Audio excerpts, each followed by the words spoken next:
여러분 안녕하십니까. 아침의 매일경제입니다. 개인 사정으로 인해서 일주일 만에 뵙습니다. 저는 이상훈입니다. 자, 코로나 중증 환자가 급증하고 있는 데다가요. 독감 의심 환자까지 크게 늘고 있습니다. 걱정이 이만저만이 아닌데 일상 회복을 유지할지를 놓고 정부의 고민도 깊어지고 있는 모양새입니다. 자, 그럼 먼저 일면 기사부터 바로 출발하겠습니다. 먼저 매일경제입니다. 기후회의 얼마 전에 있었죠. 석탄 발전 폐지에서 감축으로 급선회를 했다. 원래는요, 석탄 발전을 목표 시한을 두고 아예 안 한다 이런 얘기 나왔거든요. 그런데 중국을 등에 업은 탄소 배출 3위인 인도 단계적인 감축을 밀어붙였습니다. 폐지가 아닌 그냥 감축한다는 거죠. 탄소 감축 목표 내년에 재논의하기로 했다. 약간 뭔가가 내용이 달라졌다는 뜻입니다. 이번엔 경향신문 확인해 보겠습니다. 윤석열 국민의힘 대선 후보 어제 이런 생각을 밝힙니다. 종부세 폭탄 걱정 없게 하겠다. 종부세 폐지를 시사한 건데요. 여러 가지 반응들이 나오고 있죠. 먼저 보면요. 중장기적으로 재산세와 통합도 가능하다. 이런 입장까지 냈습니다. 그러자 여당은요. 잘못된 시그널로 시장에 혼란을 줄다. 여당에서 종부세 강화 이런 걸 추진했지 않습니까? 이래서 이런 반응이 나오고 있습니다. 다음은 중앙일보 보겠습니다. 기사가 이쪽 끝에 1단 기사로 자리하고 있습니다. 서킷 브레이커 기준 서울 인천은 초과 중증병상 76% 찼다. 지금 단계적 일상회복 1단계 2주 정도 진행이 됐죠. 그러나 최근에 중증 환자 늘고 있습니다. 코로나 관련된 내용인데요. 서킷 브레이커는요. 이 일상회복을 멈추는 것, 일상회복 단계를 멈추는 거죠. 자, 위중증 환자가 400명, 500명에 육박하고 있고요. 하루 사망도 20명. 지금 뭔가 좀 중증 환자 상황이 심각하다는 얘기입니다. 마지막으로 동아일보 확인해 보겠습니다. 자, 여기 톱 기사로 좀 자리하고 있는데요. 미국 자산 버블이 과거 대공황 때보다 심하다. 이런 경고음이 나오고 있답니다. 그러면 어떻게 되는 걸까요? 좀 더 보죠. 지금 미국 상황인데요. 부르는 게 값이다. 집 내놓자마자 팔이다. 미국도 집값이 폭등하고 있다는 거죠. 인플레이션 우려 속에 자산시장 과열 징후가 나타나고 있다. 그래서요, 지금 월가 미국의 금융가죠. 공포는 없고 탐욕만 했다. 이렇게 되면요 문제가 생긴다는 거죠. 거품이 꺼지면 글로벌 경제 충격 불가피하다. 미국 경제가 충격을 받게 되면 전 세계 경제는 거의 독감 수준에 들어가거든요. 그래서 많은 사람들이 걱정을 하고 있다는 얘기입니다. 자, 지금까지 일면기사 짚어봤고요. 오늘도 뉴스의 의미를 생생하고 깊숙하게 짚어주시기 위해 네 분 자리에 모셨습니다. 한 분씩 소개해드리겠습니다. 먼저 화면 가장 맨 왼쪽에 앉아 계십니다. 윤경호 MBN 논설위원 자리하셨습니다. 그리고 그 옆에는 신경민 전 국회의원 나와 계시고요. 세 번째 자리에는 최경철 매일신문 편집위원 나오셨습니다. 그리고 마지막 자리에 윤기찬 국민의힘 법률위 부위원장 자리하고 계십니다. 안녕하세요.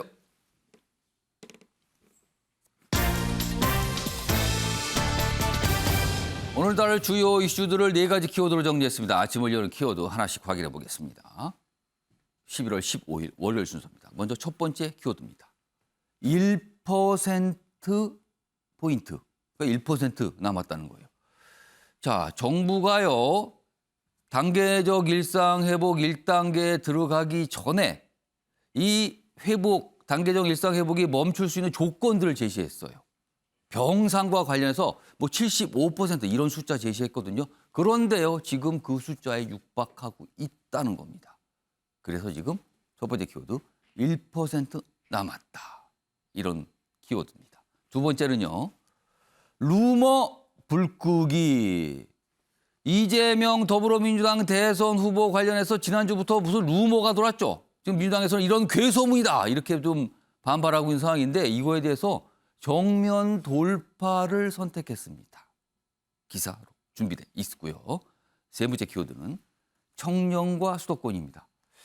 이게 대선과 관련되어 있는데요. 청년표, 수도권표 가장 절실한 분이 한 분 계신데요. 이분 굉장히 바쁘게 움직이고 계십니다. 그런데 당내에서는 약간 또 다른 움직임이 있어요. 준비되어 있습니다.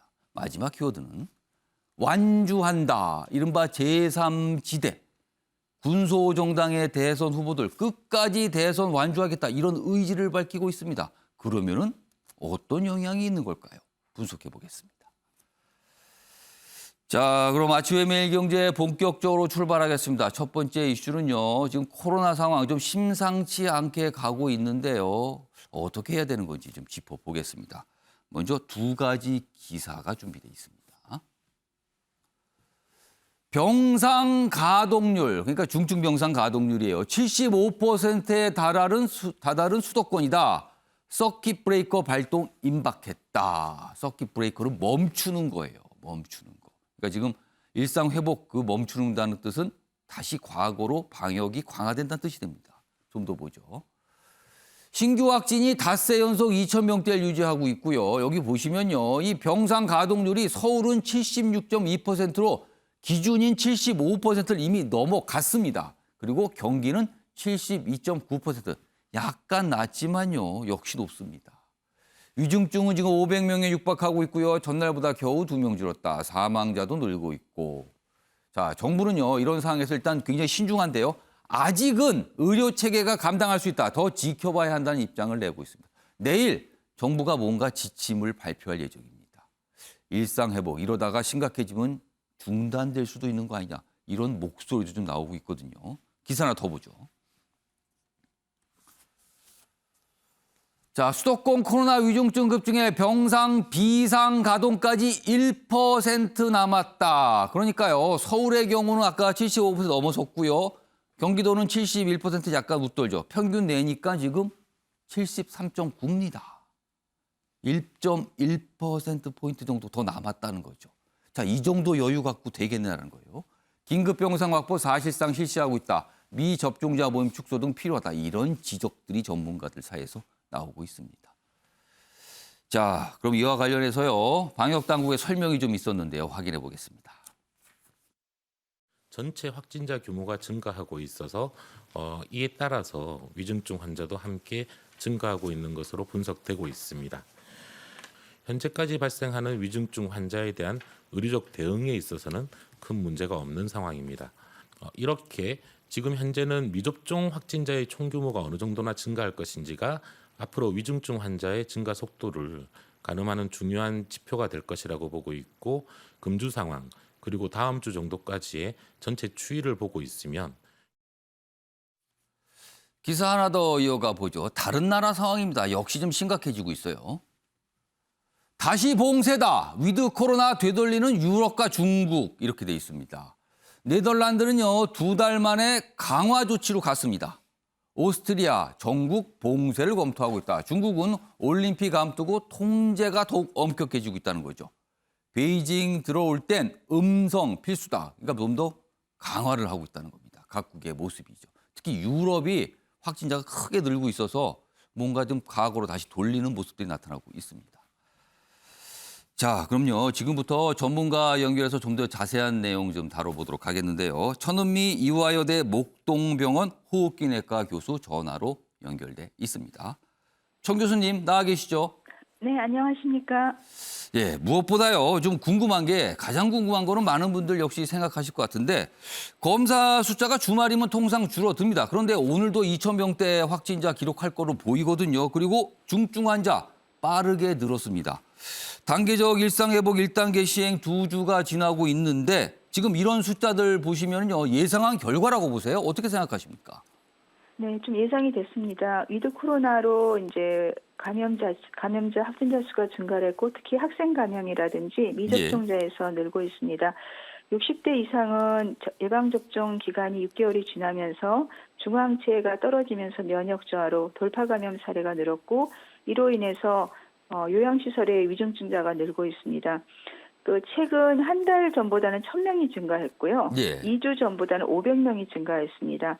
그럼 이 속도로 보면 앞으로 한 달이 지나면 2,000명 이상 더 증가할 수 있고 최소한. 예.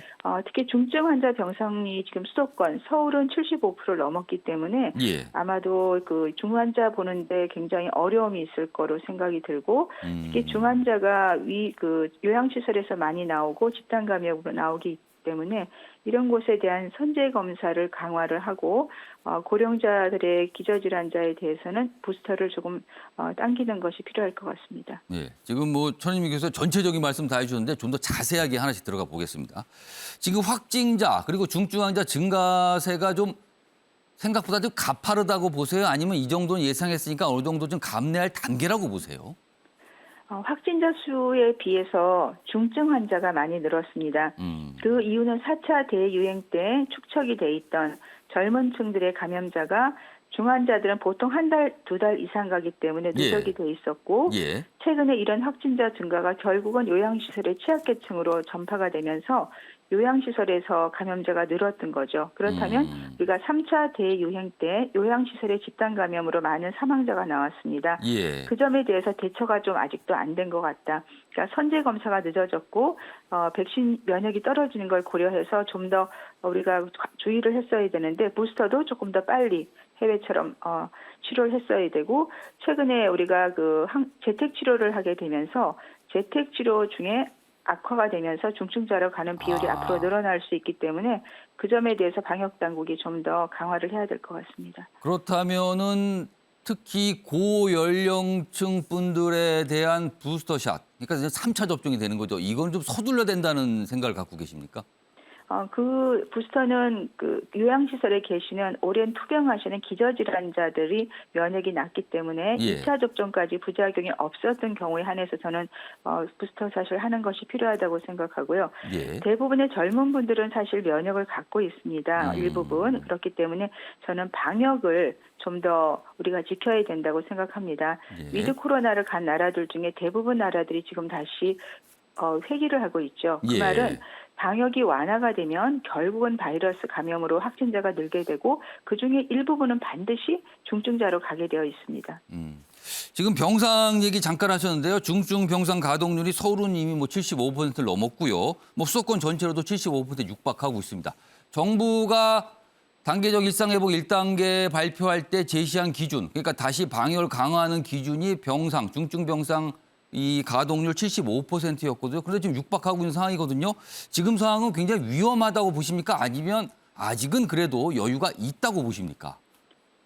우리나라 중환자실은 1인실이 아닙니다. 해외는 1인실이기 때문에 일반 병실로 쓰다가 예. 중환자 격리병상으로 바로 전환이 가능하지만 우리나라 병실은 개방형의 다인실이기 때문에 일반 중환자실은 절대 격리병상을 만들 수가 없습니다. 그래서 대부분 일반 병동을 완전히 하나를 비워서 병동 자체를 격리실로 만들고 있기 때문에 예. 그 시간이 최소한 한 달이 걸리고 거기에 투입될 인력에 대한 훈련과 모집 기간이 한 달 이상 걸리기 때문에 예. 지금 75%를 넘었다는 거는 굉장히 위험하고 특히 75%라고 하지만 우리가 응급실에 대기하는 응급 환자라든지 그리고 다인실을 1인실 혼자 쓰는 경우가 있습니다. 예. 이런 걸 고려한다면 90% 이상 가동률이라고 생각하시면 되기 때문에 예. 상당히 어렵죠. 정부가 요양시설에 대한 집단 감염에 대해서 예측을 못했던 것 같습니다. 확진자가 늘면 요양시설에 위험하다는 걸 아마 예측을 했다면 예. 요양시설에서 지금 확진자가 나왔을 때 코호트 격리를 시키지 않고 바로 전담병원 이송이 돼야 되는데 예. 요양 전담병원을 만들었다가 또 없앴어요. 그러면서 요양 전담병원 또 만드는 시간이 걸리니까 이송이 안 되고 예. 그 사이에 코호트된 요양병원에서 집단 감염이 나오면서 중증자가 급속도로 늘고 있습니다.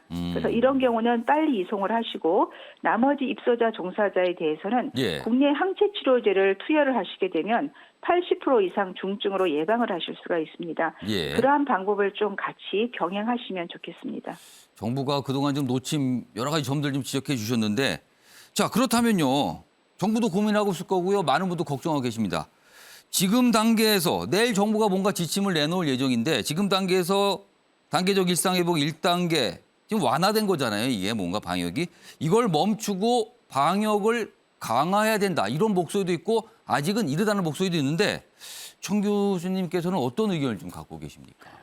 우리가 늦었다고 생각할 때, 이르다고 생각할 때가 사실 지금 늦은 상태입니다. 그래서 지금 다시 위드 코로나 전으로 돌아가는 건 국민들이 받아들이기 너무 어렵고 자영업자도 너무 힘들죠. 그렇다면 고위험 시설에 대해서는 우리가 일부 방역을 강화할 필요가 있습니다. 특히 수능이 끝나면 수험생들이 다중이용 시설을 이용할 수 있기 때문에 예. 방역 패스를 조금 적용하는 것도 필요하고요. 예. 치약 시설에 대해서 중증자가 늘지 않게 방역을 강화하고 선제 검사를 시행을 해야 됩니다. 특히 아까 제가 재택 기준을 좀 강화를 해서 예. 50세 미만에만 재택을 시키고 60세 이상은 전담병원에 입원을 시키는 것이 예. 중증자를 감소시킬 수 있는 방법이고요. 예. 또 하나 유럽에서 승인된 항체 치료제가 거기는 18세 이상이 승인이 됐습니다. 예. 우리는 50세 이상만 받을 수 있습니다. 어. 그 말은 국내 생산된 항체 치료제를 국내에서 50세로 제한을 걸어놨기 때문에 예. 50세 미만의 분들은 그 치료를 받을 수 없고 그 치료 자체만으로도 70% 이상 입원율 감소를 시킬 수 있습니다. 예. 그래서 이런 다양한 방법을 좀 정부가 다각적으로 병행을 하시게 되면 좀 더 효과를 볼 수 있다고 생각합니다. 아, 전면적인 방역 강화가 아닌 이른바 이제 핀셋으로 할 수 있는 부분들이 많이 있다는 설명이 좀 들립니다. 자, 마지막 질문 하나 드리겠습니다. 최근 보면요, 감기 걸리신 분들 참 많거든요. 날씨까지 추워지면서 독감도 늘고 있는데 이른바 트윈데믹이라는 표현까지 나오고 있습니다. 지금 이 독감도 걱정할 상황입니까? 네, 최근 국내에서 유소화를 대상으로 파라인플루엔자 바이러스가 유행했습니다. 그 이유는 지난 2년간은 위드 코로나를 하지 않았기 때문에 해외에서 바이러스가 유행을 안 했고 국내에도 들어오지 않았습니다. 하지만 해외여행이 이제 좀 자유로워지면서 해외 바이러스가 들어오기 시작한 것이고 그렇다면 독감 트윈데믹 가능성이 상당히 높습니다. 우리가 코로나19 백신 접종을 할 수 없는 임산부나 유소아 취약계층에서는 예. 이 독감 백신 접종을 함으로 인해서 한 30-40% 정도 코로나의 중증도를 감소시킬 수도 있습니다. 그렇기 때문에 올해는 이런 취약계층의 분들은 반드시 독감 접종을 하는 것이 도움이 되겠습니다. 마지막 질문 추가로 좀 하나 드릴게요. 지금 사실 백신 접종을 맞으신 분도 있지만 맞지 않으신 분, 그리고 어떤 분들은 부작용 걱정 때문에 1차만 맞으신 분, 여러 가지 분들이 계신데요. 이 백신 부작용에 대한 정부의 어떤 입장, 이런 거에 대해서 좀 어떻게 생각하십니까? 네, 이상반응 안전성위원회가 발족이 됐습니다. 국내에서 특별히 우리 민족들에게 발생하는 부작용들, 생명의 위험은 없지만 사소하지만 생활에 지장이 주는 부작용들에 대해서 정부가 사례를 모아서 통계적으로 인과성이나 연관성을 좀 확인을 하셔서 발표를 해주시고 1차 접종만으로 부작용으로 못 맞는 분들에 대해서도 저는 백신 패스를 좀 적용해 주는 것이 앞으로 추가 백신 접종이라든지 그런 것에 대해서 국민들을 호응들을 받으실 수 있고요. 또 수험생들 이하의 우리 18세 미만의 학년기 학생들이 좀 백신 접종을 권고를 하고 계신데 저는 개인적 의견입니다만 예. 영국이나 홍콩처럼 신근염 발생이 1차 접종을 하는 경우는 거의 발생을 하지 않습니다. 1차 접종만 해도 중증도가 80% 이상 감소하기 때문에 예. 1차 접종 정도만을 권고하는 것도 한 가지 방법이라고 생각합니다. 알겠습니다. 오늘 말씀은 여기까지 듣도록 하겠습니다. 지금까지 천은미 이화여대 목동병원 호흡기내과 교수였습니다. 감사합니다. 감사합니다. 자, 정부가 지금 많은 고민을 하고 있을 거예요. 그리고 내일 무엇인가 지침을 내놓을 예정입니다.